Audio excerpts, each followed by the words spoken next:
Kalau panggilan secara resmi nggak ada, karena nanti kami waktu ospek kami dimarahin sama senior kami kalau itu. Kau kenapa masuk pendeta? Panggilan bang, saya merasa terpanggil. Mana surat panggilanmu katanya gitu. Jadi Siapa idola Amang? Nah, ini tidak spesifik Bang, idola dalam hal apa ini. Tapi monggo Bang, siapa iya tahu iya. ada pemain bola, kriteria pasangannya dong, WK, WK, WK. Oh, silakan Bang. Pernah pasti teman-teman pernah ngalamin juga. Pas pas doi lewat, tiba-tiba waktu slow mo. Wah, kayak di film-film ya Bang. Nah, tiba-tiba waktu melambat. Nah, itu dia. Halo teman-teman, kita akan lanjut ke segmen yang kedua, yaitu segmen ngojol, ngobrol bareng jemaat online.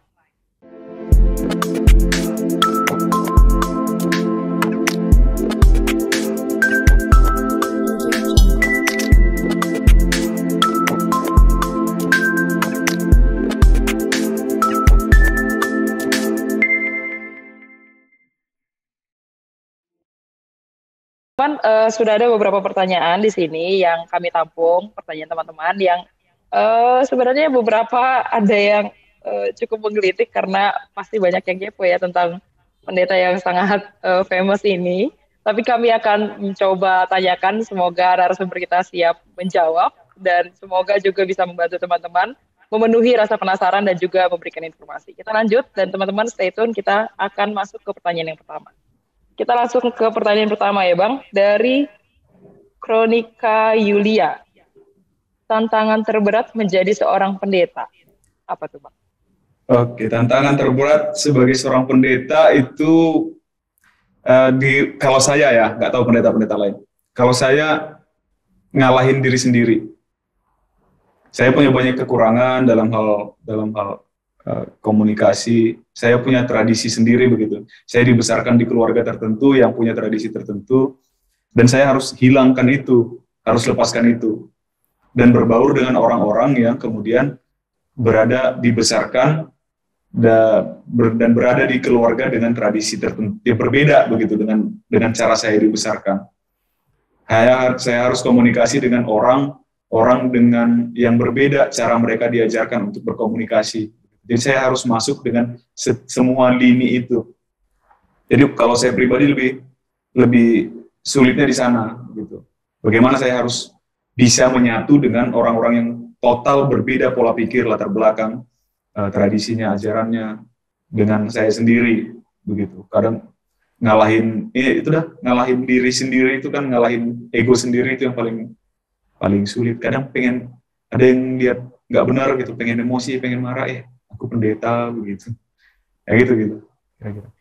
Memang itu tantangan terbesar ya Bang, karena kita harus bertemu dengan banyak macam orang juga, sementara kita juga sebenarnya punya hal-hal tertentu dalam diri kita tapi tidak bisa kita bawakan. Ya, kita lanjut ke pertanyaan kedua Bang, dari Arjuna_Manulang 12. Bagaimana perjalanan karir Amang Pendeta? Saya pribadi berharap Amang memberikan sedikit motivasi. Oh, ada request nih Bang, mau dikasih motivasi dari apa? Ada motivasi. Perjalanan karir sebagai pendeta nih maksudnya? Oh, mungkin boleh dua-duanya Bang, karena sekarang sudah ada dua hal yang Abang lakukan secara fokus. Oh, kalau jadi pendeta, perjalanan dulu saya pernah tadi ini yang Sherlock ya? Ngojol itu. Oh, ini yang ngojol. Iya. Dia yang Sherlock, saya nggak cerita. Dulu saya SMP itu pernah nggak pengen masuk SMA. Jadi saya pengen di Medan dulu ada namanya SMM atau SMK 11, sekolah kejuruan bagian musik begitu.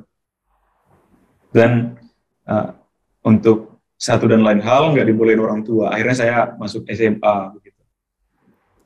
Ya dari SMA ya sudah di situ ngeband lanjut di kelas 3 udah mau selesai. Nah ini bingung mau kemana. Dengarlah kata STT. Saya nggak tahu STT itu apa, tujuannya apa. Saya ngobrol sama pendeta selama ini nggak pernah begitu. Ngobrol ala kadarnya aja. Tiba-tiba pulang ke rumah, Mak, aku mau masuk STT. Jadi ya bingung juga ya. Nah, tapi itu dah. Akhirnya dengan berat hati orang tua setujuin, dengan berat hati loh, orang tua saya setujuin saya masuk STT itu dengan berat hati. Jadi masuk STT, ujian, ya tamat dengan waktunya. Saya pernah kalah sekali ujian penerimaan calon pendeta, saya kalah sekali. Saya terlambat setahun. Akhirnya dengan teman-teman seangkatan saya, pelayanan di Persea pertama sekali, kemudian di Bali G, kemudian Tarutung, kemudian sekarang di Denpasar begitu. Itu singkatnya, ringkasnya perjalanan saya kalau dalam hal pelayanan. Kalau untuk musik tadi sudah di segmen sebelumnya. Kalau kiat-kiatnya apa ya? Yang saya lihat begini, kadang ada teman yang tanya, kalau pindah ke tempat baru gitu, enaknya di situ, gitu ya. Enaknya di Bali, enaknya di Tarutung, enaknya di Bali G.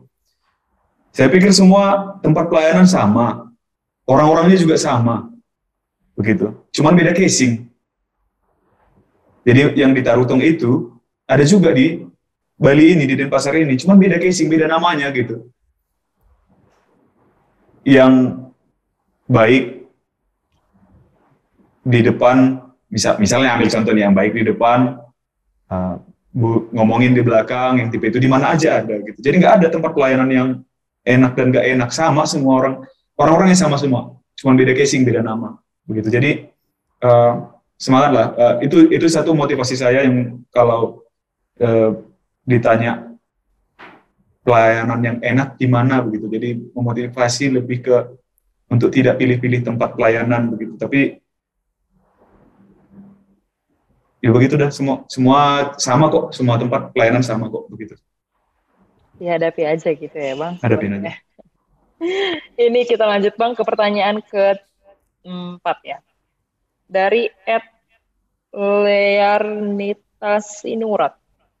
Kapan Amang ngerasa mendapat panggilan sebagai pendeta? Oh ini yang tadi Bang, mungkin tidak terlihat ya Bang, karena tiba-tiba mau masuk sekolah teologi. Ya, kalau panggilan secara resmi nggak ada, karena nanti kami waktu ospek kami dimarahin sama senior kami kalau itu. Kau kenapa masuk pendeta? Panggilan Bang, saya merasa terpanggil. Mana surat panggilanmu? Katanya gitu. Jadi kami dimarahin sama senior kami. Jadi kalau mengalami panggilan itu sendiri, enggak ada begitu. Entah tiba-tiba aja. Saya selalu nyebutnya saya diciduk begitu. Saya nggak tahu tiba-tiba loh, aku udah jadi pendeta gitu. Tiba-tiba aja masuk STT, dulu saya pikir itu bisa jadi guru agama atau apa. Tapi ada satu momen yang memang merubah saya 180 derajat. Itu justru sesudah jadi calon pendeta, sudah jadi vikar begitu. Waktu itu dulu saya masih kepengen keluar dari kependetaan dengan satu dan dua alasan, dengan begitu banyaknya kekurangan saya sebagai pendeta begitu ya. Ada satu momen yang benar-benar berubah saya. Dulu setiap ada ujian calon PNS, saya pengen sekali keluar, pengen kali ikut calon PNS. Lalu saya kayak sering berenung, tanya sama Tuhan, kok aku benar nggak aku ini jadi pendeta dengan kekuranganku ini, dengan segala kelemahanku ini. Nah, satu kali saya pernah kecelakaan. Dari 8 orang yang terlibat kecelakaan itu, 3 orang meninggal dunia, 1 orang koma, lainnya patah tulang, opname. Yang saya nggak apa-apa, cuman pijit doang begitu. Dari situ saya stop untuk keluar dari kependetaan dan mengimani bagaimanapun sebanyak apapun sekarang kekurangan saya di kependetaan ini, berarti Tuhan izinkan saya. Begitu, saya imani seperti itu. Mungkin perjalanan imannya di situ. Jadi entah itu bisa dianggap sebagai panggilan, meskipun saya sudah di dalam dulu baru dipanggil begitu. Kira-kira sih. Meneguhkan justru ya Bang. Baru terjadi setelah sudah jadi calon pelayan. Oke, kita lanjut ke pertanyaan selanjutnya Bang, dari MRG_EKIC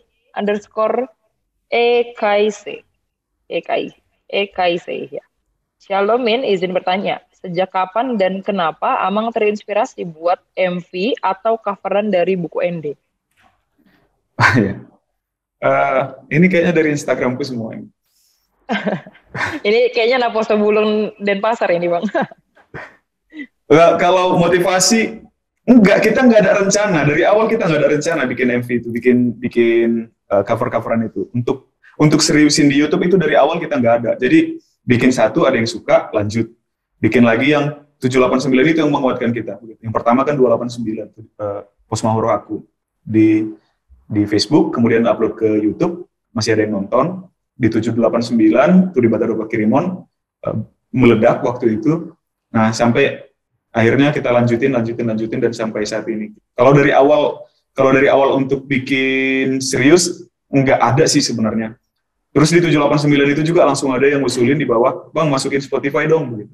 Kita masukin Spotify. Kalau rencana dari awal kita mau bikin cover buku ND, kita main di YouTube, itu nggak ada. Jadi berjalan seiring waktu kok.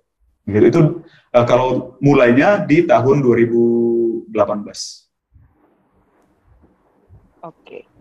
Mungkin tadi juga perlu ditonton dulu ya Bang di segmen yang pertama. Pasti akan dapat sedikit gambarannya tentang bagaimana nih Abang mulai terjun ke dalam dunia musik, pelayanan musik secara khusus. Oke, kita lanjut ke pertanyaan selanjutnya Bang dari Tuti Herlina _ Apa prinsip Amang dalam hidup ini? Wah, agak berat nih Bang. Wah. Prinsip hidup. Prinsip hidup. Oh, nih. Wish for the best, but prepare for the worst. Berharaplah akan hal yang terbaik, tetapi bersiap-siap untuk hal yang buruk juga. Itu membuat saya jauh dari kata kekecewaan. Begitu. Jadi saya sudah siap-siap dulu saya selalu berdoa, berharap untuk yang terbaik akan terjadi, tapi saya sudah siap-siap mempersiapkan diri juga untuk hal terburuk yang akan mungkin terjadi. Jadi itu menghindari saya dari kecewa. Luar biasa Bang, mantap. Ini tips juga yang baik untuk anak Napo Sebulun ini. Ya. Karena kadang-kadang kita maunya yang terbaik tapi nggak siap untuk yang terburuk. Kita lanjut ya Bang ke pertanyaan selanjutnya dari Susbat.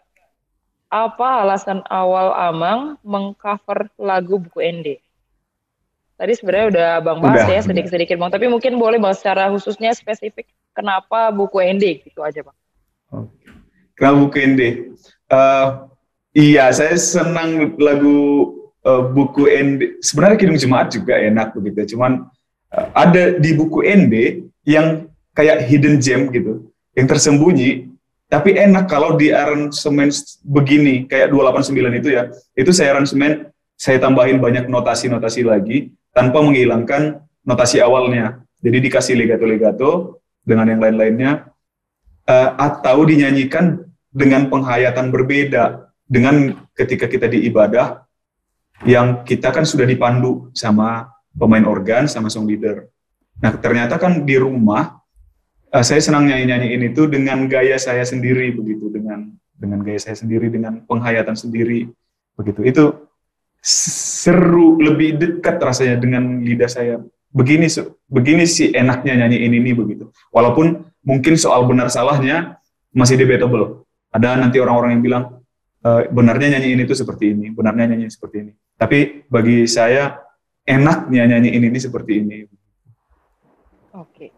Kita lanjut Bang ke pertanyaan selanjutnya dari, agak susah nih username-nya ya. YSLPY. Ya mungkin itu namanya. _ Siapa idola Amang? Nah ini tidak spesifik Bang, idola dalam hal apa ini. Tapi monggo Bang, siapa tahu ada pemain bola. Iya, agak berat ya. Nanti kalau aku bilang yang lain, tahu-tahu, Amang masa nggak ngidolain Yesus Kristus, katanya. Susah. Berat menjebak dia. Kalau dalam iman ya tentu ya Yesus Kristus ya idolanya ya. Kalau dalam hal bermusik itu band Indonesia, Padi. Kalau band luar, Muse. Kalau ya terlalu luas ya tanya idolanya ya, banyak. Idola pemain bola, saya nggak suka bola. Okay. Kalau di komposer banyak Handel enak, Chopin itu enak, lagu-lagunya juga banyak lah. Tapi kalau ya kita anggaplah ya band dalam bermusik ya. Dalam bermusik tentu di itu yang dua tadi, band Padi sama Muse. Oke, Bang. Ini agak susah memang ya, Bang, karena sudah lumayan banyak yang mengenal, jadi banyak yang ingin tahu apa yang ada dalam diri Abang mungkin. Kita lanjut ke pertanyaan berikutnya, Bang. Dari Hans STKR. Hans Teker. Shalom, Abang mau tanya, lagu buku ND yang paling menyentuh bagi pribadi Amang? Mau lihat ya? Ya, itu awalnya yang pertama kali kami cover buku ND 289 itu Kosma Haruhaku. Tapi belakangan ada yang perkenalkan tim multimedianya HKBP Denpasar, ada yang perkenalkan. Amang coba deh cek buku ND Husuruho. Nomor berapa itu? Lupa. Husuruho.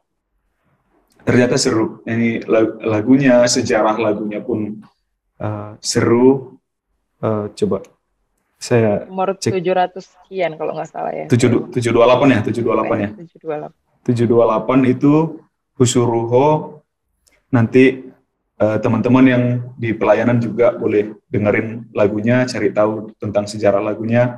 Itu luar biasa, memotivasi sekali. Ada liriknya yang begini.